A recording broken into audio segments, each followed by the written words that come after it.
Who you are is really a piece of the divine. You know, you have the intelligence that creates worlds deep within you. How willing are you to do whatever it takes to align your behavior with this burning desire that has been placed inside of you? If you have anything on your unwilling list, well, I'm not willing to do this, and I can't afford that, and it means I might have to move here, and I might have to change this relationship, or I might have to change jobs, or I might have to go to, whatever it might be. If you read I Can See Clearly Now, you are listening to a man who was always willing to do whatever it took to fulfill that dharma, to climb that rung on the ladder, to help me to escape from this physical world and move into the world of spirit where all things are possible.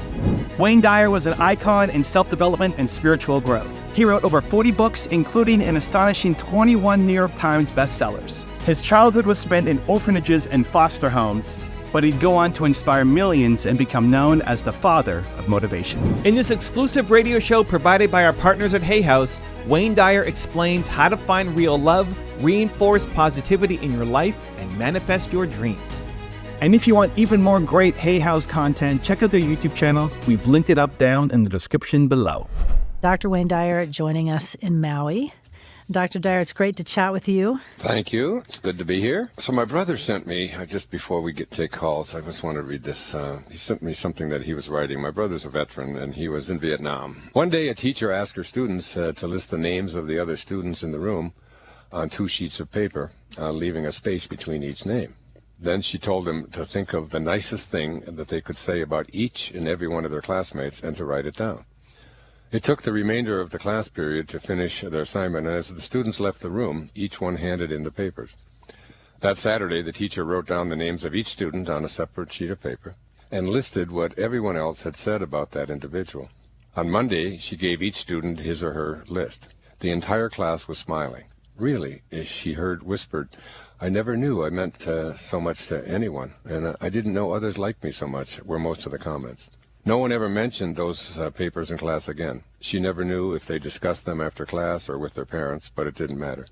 The exercise had accomplished its purpose. The students were happy with themselves and one another. That group of students moved on.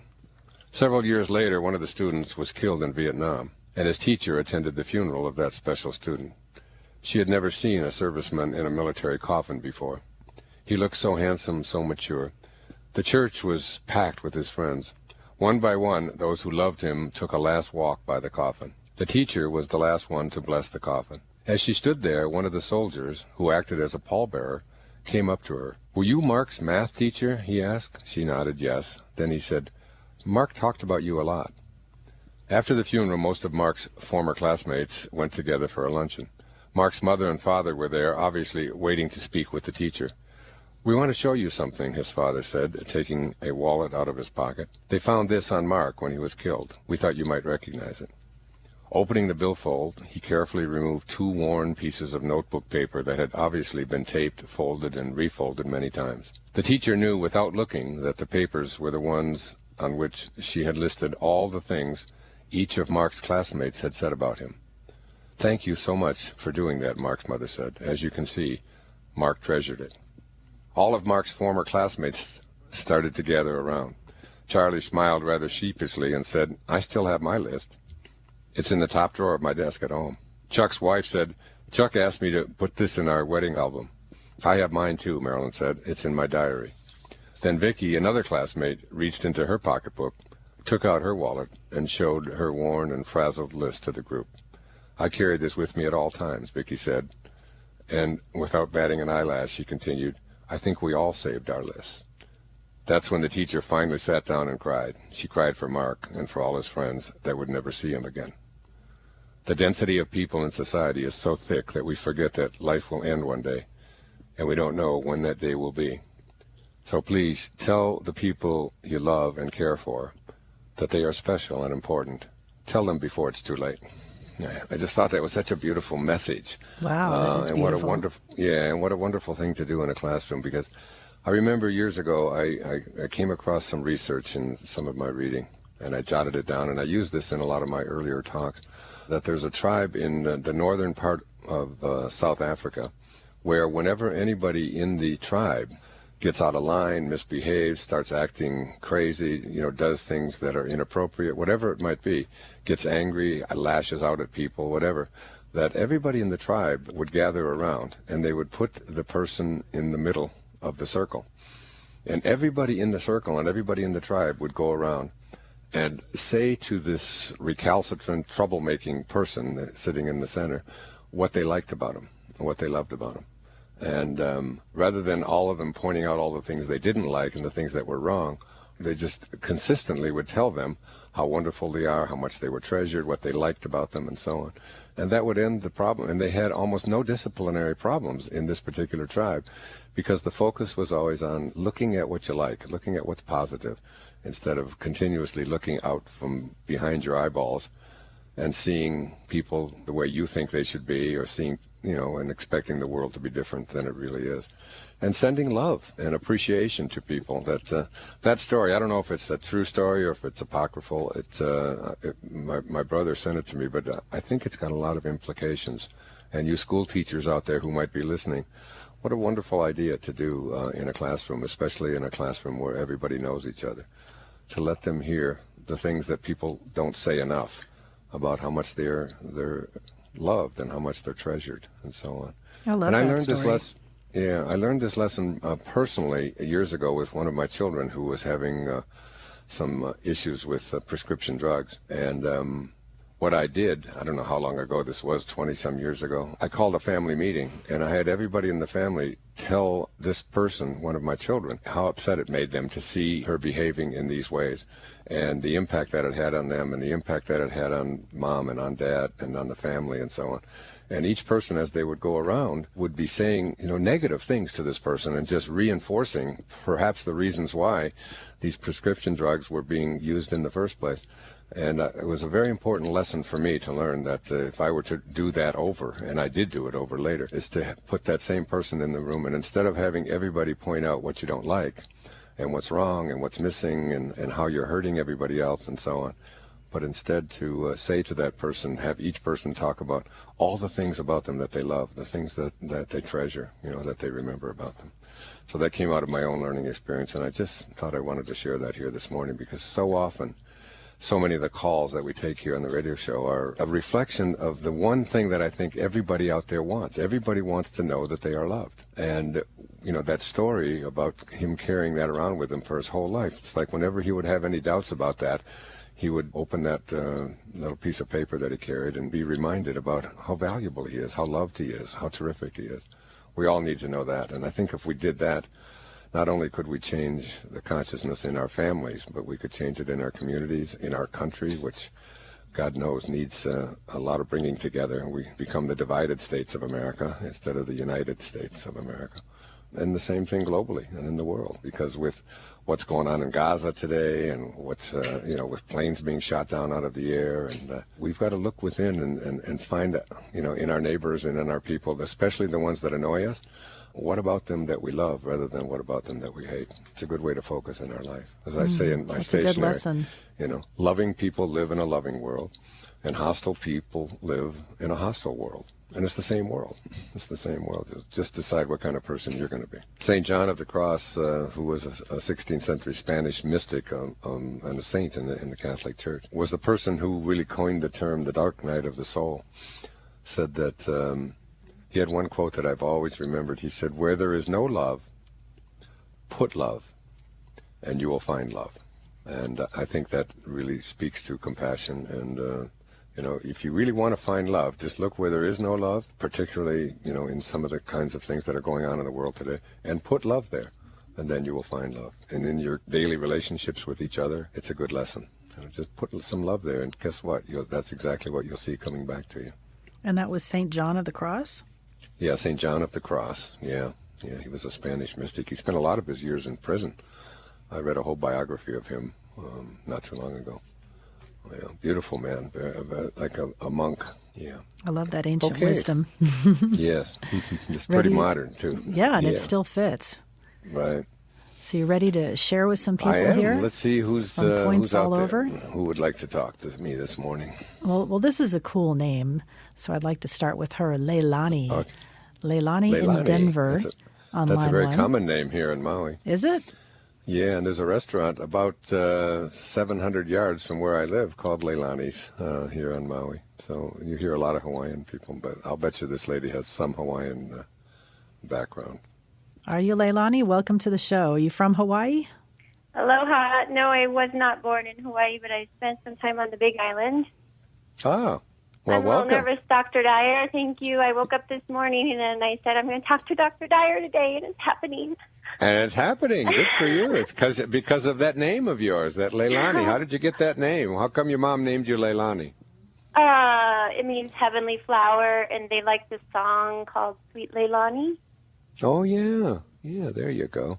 Well, great. Okay, Heavenly Flower, what's on your mind, my dear? Well, a couple things. Dr. Dyer, I'm involved with the Crystal Water Healing Project, and I want to send you some free crystals to put in the oceans on September 21st. Okay. And we just say a chant. It's a global project, aqualuz.org. And we are What is working it? Say it to again. Say it slower so we know. Aqua? AQUA, luz, LUZ.org.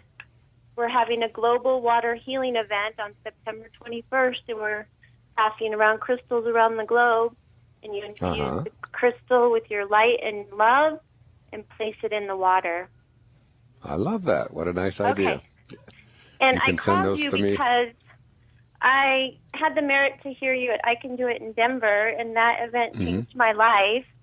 You speak How so? often- Well, because your story about how everything in your life has lined up and how you've taken the pain of your childhood and that has brought you light. Yeah, And I can see clearly believe now. I believe my Dharma involves traveling. I'm a world traveler and I love it so much. And helping people. So I envision traveling the world and helping women and children heal from trauma. But I'm just me. I don't have a family. I'm just this person with this big dream, and I'd like your guidance on how to manifest it. Well, you don't need my guidance. Every desire that we have is placed there by an intelligence, the same intelligence that, I'm looking out my window right now at all these palm trees, and I'm looking over to mine, and I see birds just flitting by here, building a nest of some kind. And I look over at the ocean, and I'll be in the ocean in a little while, and I look at all of these creatures that are down there, and there goes another bird. And whatever intelligence it is that is moving everything in the universe also is what places these desires inside of us. It isn't something that we can do with our human personality, because our human personality has no idea even what a desire is or what a thought is. We are restricted to our senses, what we can touch, what we can see, what we can feel, what is physical, what has form, what has beginning, what has ends, and so on. But thoughts and desires are outside of that realm completely.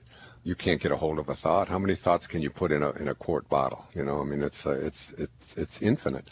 So whatever it is that places these desires inside of us, it's what I call our impersonality, the impersonal part of us, that which is in everything. And that placed that in there for you, Leilani. It's that burning desire is there. And it wasn't you, Leilani, when you said it, you're just me. You're not just me. That's just a belief system that you have that identifies you on the basis of what you can see with your eyes and what you can touch with your hands and what you can smell with your nose and so on. But who you are is really a piece of the divine. You have the intelligence that creates worlds deep within you. It's who you are, and it placed that in there, this whole crystal project and the things that you want to do and the traveling, and helping people, women, and so on. All you have to do is not let yourself get distracted from this intelligence that was placed in there. You have to remind yourself, why do I have such a desire to do this? Where does this come from? And then you stop yourself and say, well, the answer to that isn't going to be found in my human self. It's going to be found in my spiritual self. So I have to just let go of that and just trust that whatever it is that placed it in there for me, and I can't let it go. And it's like, I call it your excitement. You get so excited about this. The reason that you're excited about it is because you're aligned with your Dharma. You're aligned with what it is that you came into this world to be. That's why it feels good, because feeling good and feeling God are exactly the same thing. There's zero difference between good and God, 1-0. So now you trust in that and you say, okay, this wasn't me that placed this in here. And so I'm going to allow myself to surrender to it. And I'm going to trust that whatever intelligence it is that placed that in there for me is also going to place next to me or within my grasp all of the tools and everything that I need to be able to fulfill it and to actualize it. And this is what I can see clearly is about. Now you have to move into the ladder that I've spoken about so many times here on the show, that Rumi said that when we are born, a ladder is placed before us to help us to escape from this world. That is, to escape from the belief that our senses are the things that are our reality. So now you have these rungs on this ladder. And the rungs on the ladder are things that I call willingness. Like, how willing are you to do whatever it takes to align your behavior with this burning desire that has been placed inside of you? You know, and if you have anything on your unwilling list, well, I'm not willing to do this, and I can't afford that, and it means I might have to move here, and I might have to change this relationship, or I might have to change jobs, or I might have to go to, you know, whatever it might be. If you read I Can See Clearly Now, you are listening to a man who was always willing to do whatever it took to fulfill that dharma, to climb that rung on the ladder, to help me to escape from this physical world and move into the world of spirit, where all things are possible. You know, with God, all things are possible. And as I always ask my audience now, what does that leave out? So willingness and determination is another rung on that ladder, and compassion that Diane mentioned earlier is on that ladder, and fearlessness, like how many times do I let my fears that I might fail, fears that I won't have enough money, fears that other people won't approve of me, letting go all of that, because the same force that is growing your fingernails every single night, independent of your opinion about it, no matter how much you may say to yourself tonight when you go to bed, I'm not going to have these fingernails grow. I'm tired of them growing, and I got to cut them all the time and color them. I'm going to stop it. There's a force that is greater than your physical self that just grows your fingernails. And that's the same force that placed that desire in you. And now you move to the ultimate on the ladder. You say, okay, I'm willing. That's why I wrote I Can See Clearly Now, to let people see that when you come to a fork in the road and you're not sure which way to turn and you trust your intuition, you'll be guided. You'll be guided by what inside of you is just what I call your excitement, but it's really your alignment with the universal source. It's what Abraham calls the law of attraction. And that's how you do it, my dear, until you ultimately get to the top of the ladder, where you look around yourself and you say, you know, I'm really not here as a human being at all, having a spiritual experience. My true essence, who I am as a human being, is I am really a spiritual being. I'm an infinite spiritual being, having a very temporary human experience. And I'm going to trust in that and live from that place. So now I'm going to start doing what I wrote about in Wishes Fulfilled. I'm going to assume the feeling of the wish fulfilled. I'm going to feel what it feels like to be doing this thing that you've described to me, not as something that I'm going to do if everything works out, but as an already accomplished fact, you know, in your mind. And then you begin to act in that way, and you start to align with all of the forces that make everything happen in the world. And that's my rant. Beautiful. Makes sense. I wish you were my father. You're so amazing. Well, I am your father. You know, we're all each other's children and all each other's brothers and sisters. We're truly the same intelligence that created you, that brought you into this world, brought me into this world. We originated from the same place. There's only one source. There's only one. Beautiful. Is there any way I can send you? I have a crystal that actually takes toxins out of the water called shungite. And I'd love to send you some. How do I just wait and talk to the people? No, here's what you do. When you hang up, what we're going to do is you leave your address, and we're going to send you a brand new book that was written by my daughter, Serena, and myself, called Don't Die, with your music still inside of you. And also my other daughter's CD, which is called Letting Go. We're going to send you both of those as a gift to everyone that calls in today. And the person that takes down the address will give you my address here on Hawaii, and then you can just mail it to me directly right here on Maui. I love you, Dr. Dyer. Thank you for being a light in the world. Aloha. Thank you so much. Aloha. God bless you. Namaste. God bless. Namaste. And we'll get that out to Leilani, or I'll get her information and send the address because I give do her my have that. address as well. Yeah, I want to get the crystals. I want my water purified. That's great. Water is such a big thing. I mean, she was talking. Is. I would like to have gone into that because someday I'd like to do a show on water. As I've told you before, I do an ayahuasca ceremony about once a month now, and I'll go into that maybe sometime as well. But one of the lectures that was given in the middle of that ceremony, the last time I was there about a month ago, was a talk on water. It was a gratitude for water. And, when I did the Tao, and I was a Taoist for a year in 2005, when I wrote Change Your Thoughts, Change Your Life, based on the Tao Te Ching, 27 verses in the Tao mention water and what we have to learn from it, and how it's, the essence of it. And this talk that was given and these songs that were sung as a tribute to water, and just being in it, it's like gratitude is one of the big themes in my life these days. In my talks, I now thank my audience very often for all the wonderful things that have come into my life, because they've decided, that I would be someone whose books they would buy, or whose lectures they would listen to, or whose lectures they would pay to come and hear. And I'm in that state of gratitude. And I think water is one of the things, and air and fire, and these kind of things that we just simply take for granted. And then our livers, we should have Liver Appreciation Day, every single day. Because without that liver, there's not many breaths that you're going to take.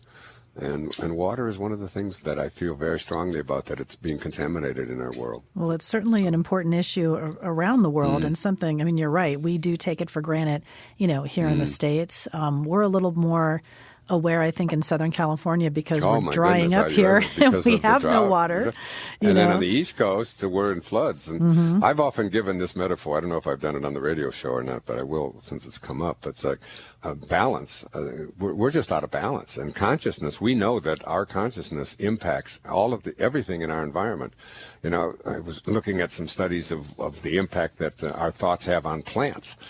When you're around plants, and plants know that you're someone who doesn't respect them, or has got hate in your heart, they close up and so on. And when you come at plants with love and so on, we know that our consciousness impacts simple things like plants and the animals, and of course each other as well. And if our consciousness impacts the environment, and our environment is really out of whack, it seems to me these days. So many floods and so many fires. There's a huge fire up in the West Coast, up in Washington, that's out of control. And then on the East Coast, we got a country that is divided, the divided states of America on one coast. And what is happening physically in our planet is that we're so out of balance that we're on one hand, we're all the way with water, all the way to the left, there is no water, it's drought. And on the other hand of the country, we have so much of it that it's drowning us. And that there's some connection in there somewhere between, if we know that the thoughts that we have impact our plants around us, certainly we know that collectively, if enough of us have thoughts of division and hatred and what we don't like about each other, that collectively is going to impact everything in our culture. And so we've really got to get back to a place where we're thinking and living and loving as one, rather than in a divided way. Yeah. So true. We're all connected in that universal field, right? Yes, we certainly are.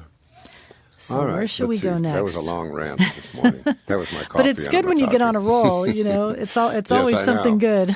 I like it myself. I go back and say, that was brilliant. Who said that? Was that me? Write it down. Right. So let's go to Amy, and she's on line 3. And Amy, I know people probably say Missouri. It's Missouri or Missouri? Well, how do you say it?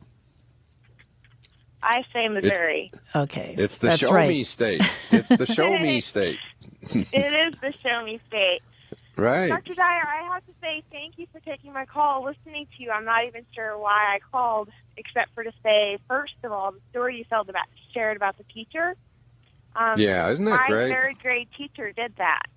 Really? Tell me about it. I still have those. What she did was we had a student of the week every week, and we would sit down, and the child would sit in the front, and she would go student by student and write down something nice about that student that the other classmates shared, and it would hang on the wall for the entire week. And so I actually got to do it twice that year because we ran out of students, and it's something that I kept forever. I still have them. Now see, what motivated me to write, I can see clearly now. I don't know. Have you read that? Have you had a chance to read that yet? No, I have not. Make a note, Diane. We're going to send her a copy of that, okay? She's the one person left in the world who hasn't read it. Send it out. But in the writing of that, I was really motivated to write that, just to let people know that feeling, that it was motivated. I actually decided to write it. I was reading a book called To Know We Are Loved by Rashad Field, and that's F-E-I-L-D for some reason. He's a Sufi. And he said that it's the one thing that all of us just want to have in our lives. If this is taken care of, all of the other things that we call problems dissolve right away. And that's just to know that we are loved. And imagine, you said as a third grader, that was like many, many years ago for you, and you probably have carried that thing around or you've referred back to it, and it's just a confirmation that, hey, I'm not only loved by my fellow students and my family and all of that, but I'm loved by a divine intelligence as well. I'm loved by whatever it is that is love. It's like Jesus said, God is love. If we came from love, then, when we have love in us, we have God in us, and we become God when we have love inside of us. Yeah, and to know that we are loved. So you carried that around with you, did you, for your lifetime? Yes, I still have them out in my garage. They're on Isn't little that cardboard paper. Uh-huh. Really great. But, I actually wanted to be a third grade teacher because of that. That's what I was going to do with my life when I grew up. Wow. I love that. For a very long time. Yeah. Yeah. So well, thank you. Go ahead.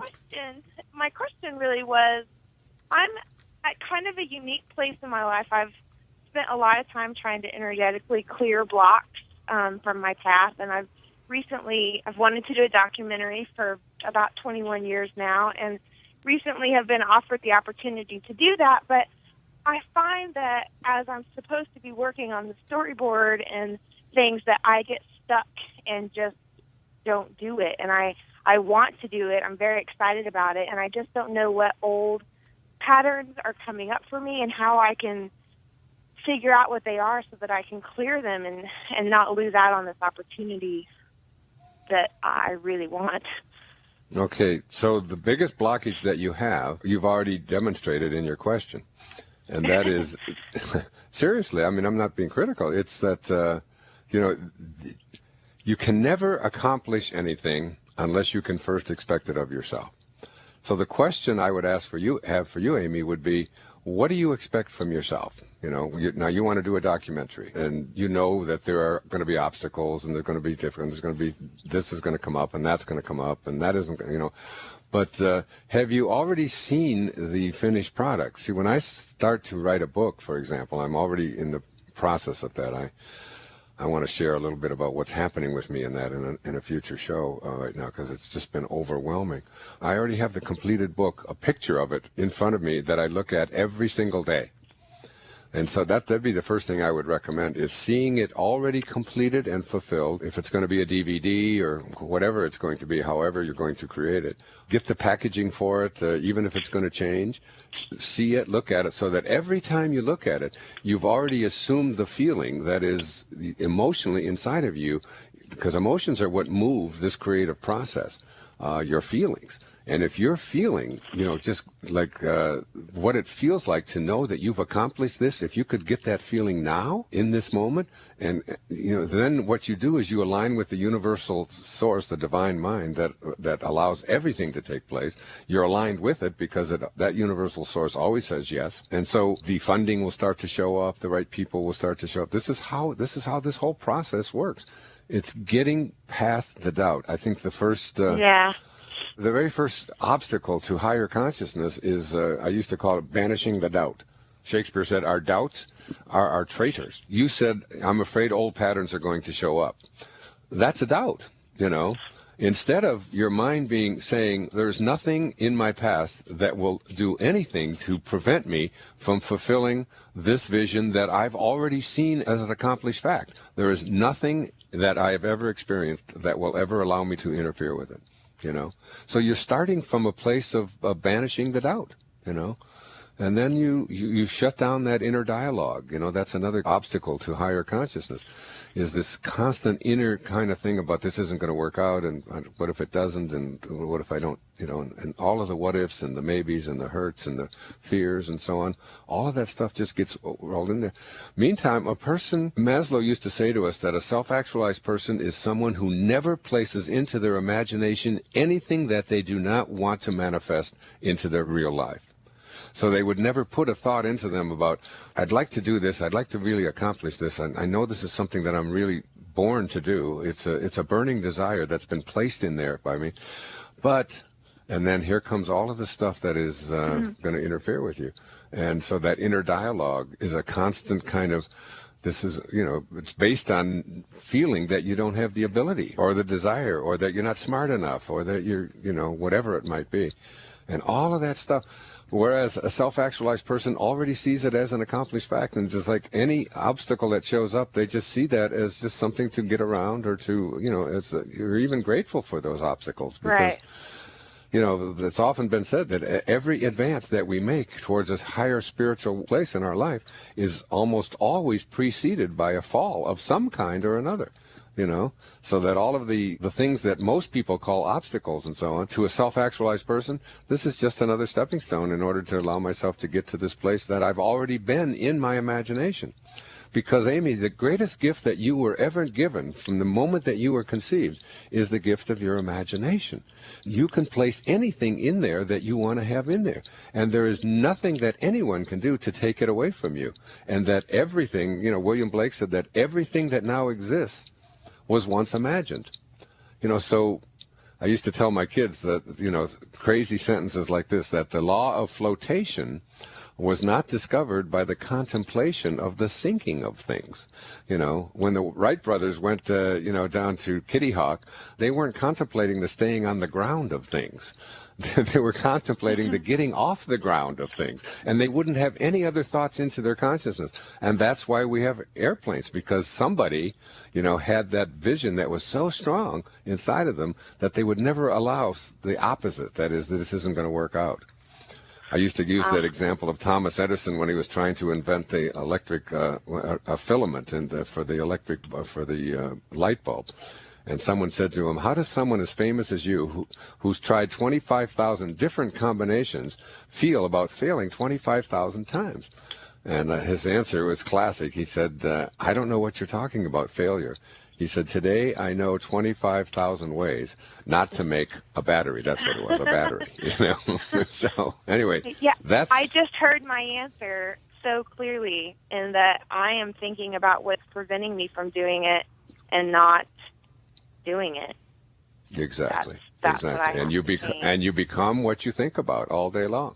Like I'm in the process. I'm going to write a book that, and I had made up my mind I wasn't going to write a book, any more books a couple of years ago, and now I'm working on, I've written another one I can see clearly now, and then, I'm working on another one. And it's like I am so open and I have so surrendered, and I'm so, every morning when I wake up, I woke up this morning at 5 o'clock, and I just take these two crystals and I put them in my hand, and I meditate for like an hour, just asking for the guidance to be able to write this book on a subject that I, truthfully don't feel knowledgeable enough. I don't feel like I know enough. And yet it's just something that it just won't go away. And a lot of it is based on this idea about burning desires that I've been speaking about, that, this impersonal self of us, and wanting to make that really clear and to take the teachings of the Bhagavad Gita and bring it all together in this final book that I feel is writing itself through me.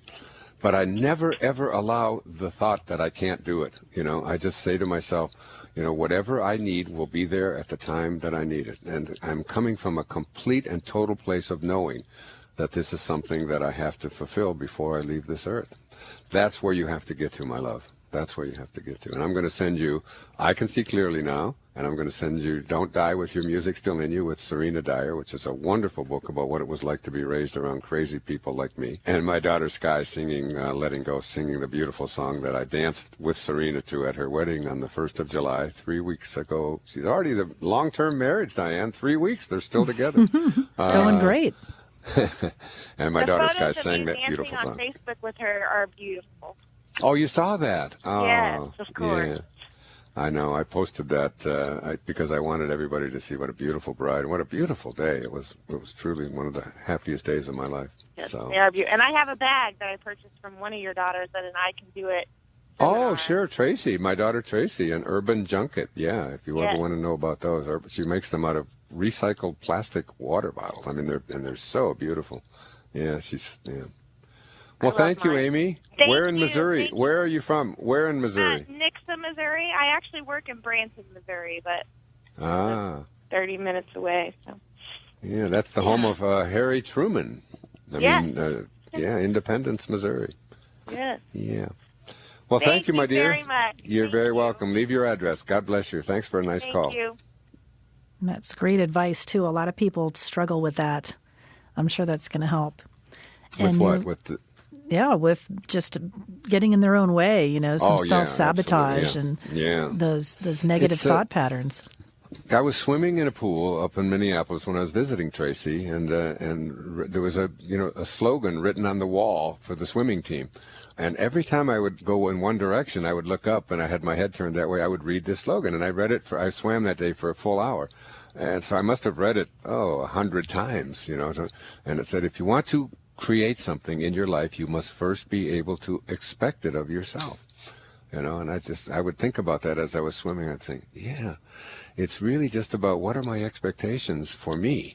And if my expectations are how difficult something's going to be, it can't work out, I can't afford it, I'm not smart enough, I'm too old, whatever it might be, if those are your thoughts, that's what you expect from yourself. The universal subconscious mind aligns with that thought that you have continuously and offers you experiences that match up to it. It gives you all the things that you've said you want. So it's really shifting that around. Right. It's a good reminder, especially for me, because I'm kind of entering into this home buying realm that I've avoided for a long time. And, so I'm just thinking, hey, the right situation will align. But the best thing, right Diane, thing I'll find will be great. I can't tell you how many letters I've had from people over the years, thousands of people, and especially about houses, people who get a vision in their imagination of what it is and what it looks like, and after they do that for a while, they can actually see it. They can see the color. They can see what the lawn looks like. They can see what the road, they can see everything about it. And then one day, they look, and there it is, and it's impossible for them not to get it. That's how powerful, our ability to visualize and manifest. That's how everything happens. Everything happens from our thoughts. All right, let's see if we can get another call in this morning. Squeeze in a few more people. Yeah. I like this one. Allie in Los Angeles. She's on line 5, and I know a lot of people feel disconnected from friends and family and would like to feel closer. So I'm sure people can relate to what Allie's going through. And welcome to the show, Allie. You're on with Dr. Wayne Dyer. Hi, how are you? Hi, Allie. Hi. So, my family, I think I just basically rejected them when I was a little kid, and I moved away. I was able to manifest another home. And How old were you, Allie? 10. You were 10. You decided one day to leave, or? No, I wanted before that, and then when I was 10, an opportunity arose, and I moved into a home for kids. Okay. And it was my choice. I got to choose, and then I was brought to another country by my father, who they got divorced when I was 7.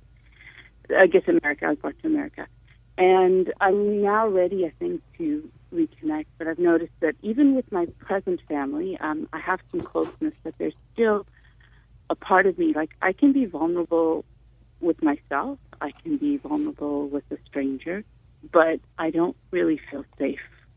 I mean, when I'm with my family, I'm just not vulnerable, I'm just neutral. Which family? Your original family you're speaking of? Any family.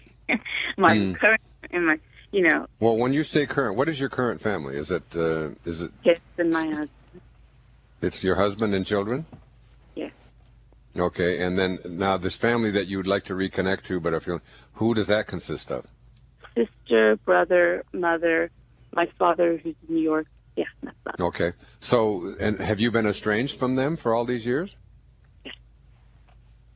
Okay, and now there's something inside of you, and what is that something inside of you? What is this burning desire inside of you saying to you about reconnecting with this original family? What's the motivation behind that? Do you have any idea? Yeah, I want to open and step more into myself, and I have to let go of these patterns of rejection. And I don't actively reject and hate them or anything. I just decided that they weren't working for me, and I needed to find something that was going to support my needs better. So I don't know what I did. It's like I shut down in some way, and I've done that with all humans.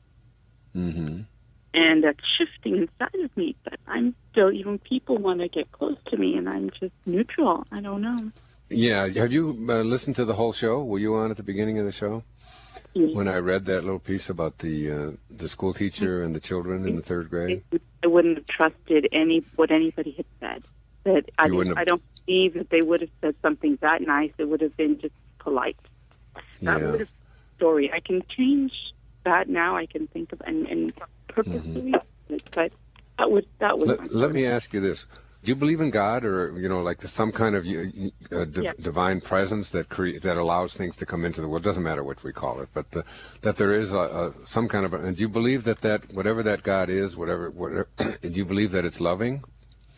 I had an experience in meditation where I was able to see love, and I was able to see how it was constantly surrounding all of us. And the only reason a person doesn't experience or see it is because they're participating in some form of rejection of experience. So, Allie, let me ask you this, because we only have a few minutes left, and I think it's really important for you to try this little exercise. Just imagine God, the source from which all things are come, and the thing that we know about God, what it is that that there's no place that it is not, that it is eternal, that it is omniscient, that it is all-knowing and all-powerful, and that it is eternal. So most of the great philosophical teachers will tell us that if you ask them what is real, how do you define reality, they will say that is real, which never changes. That is real, which is eternal. If it's not eternal, it's not real. So that all hatred, for example, is really not real. All evil is really not real because it's not eternal. It doesn't the only thing that is eternal is this love. Okay, so this is your source of being. It wasn't your parents. It wasn't, that brother and mother and sister that you would like to reunite with. Where you originally came from is where everything originates from, this original source of being. Try to imagine yourself in a conversation with this source of being that is nothing but pure love. God is love. It's just pure love. And asking this source what it thinks about you, Allie. How does it feel about you? Now remember, it is pure love, and you came from it. So, and the only thing that it knows, it's just oneness. The only thing that it knows is love. That's why it gives off these little sparks like you and me and everything that ever shows up into this world. And in a conversation with this source, ask it, what do you think of me? And what do you think it would say? You're okay. Yeah. Okay, just okay. Let me say, just okay? Let me try to give you go ahead. No, I'm sorry. Go ahead. I just felt like that part of me was feeling defensive, and like I'm refusing to. So let me try to be God and speak to you, Allie. You are a part of me. You are a spark of me. I am love. I am pure love. That's all I am, is pure love. There's nothing but me. There's no opposites. I'm in a world in which there is no opposite of love. There is no hatred. There's no bitterness. These are concepts that I don't even know anything about because I'm only pure love. And you are a piece of that. You are a part of that. And therefore, to me, you are nothing but an expression of the highest thing that there is in this universe, the highest force that there is, and it's pure love. That's what you are. And that's how I feel about you. All I can do is love you because you are so precious to me that I gave up a little tiny piece of myself to have you show up in this world. That's how perfect you are. And when I don't recognize you is when you go into the reasons why there's something wrong with you, the reasons that you're bad, or the reasons that you might have come up with in your own mind to place anything negative about yourself in your mind. It's not possible. You are me. I am you. And all I have for you is love. I don't know how that resonates with you. I just got it in my ear that we just have less than a minute left on the show. But I'd like to send you a copy. Have you read I Can See Clearly Now? No, I haven't. Yeah, I'd like to send that to you. And also my daughter's book, Don't Die with Your Music Still in You. Great lesson for that in you. And also Sky's Letting Go. 3 little packages, all for you today, Allie, because you're just so loved. Thanks for your call and everyone else's call. It was a great show today. I love you all. Namaste. To watch another amazing Wayne Dyer video, check it out right there next to me. I think you'll love it. Continue to believe, and I'll see you there. What you have to ask yourself is, what direction am I going? I mean, who you are, who all of us are, our source energy, we have it within us. But the problem is that we walk away from it. It's like you can't walk away from what you are. And what you are has a spark of God in you.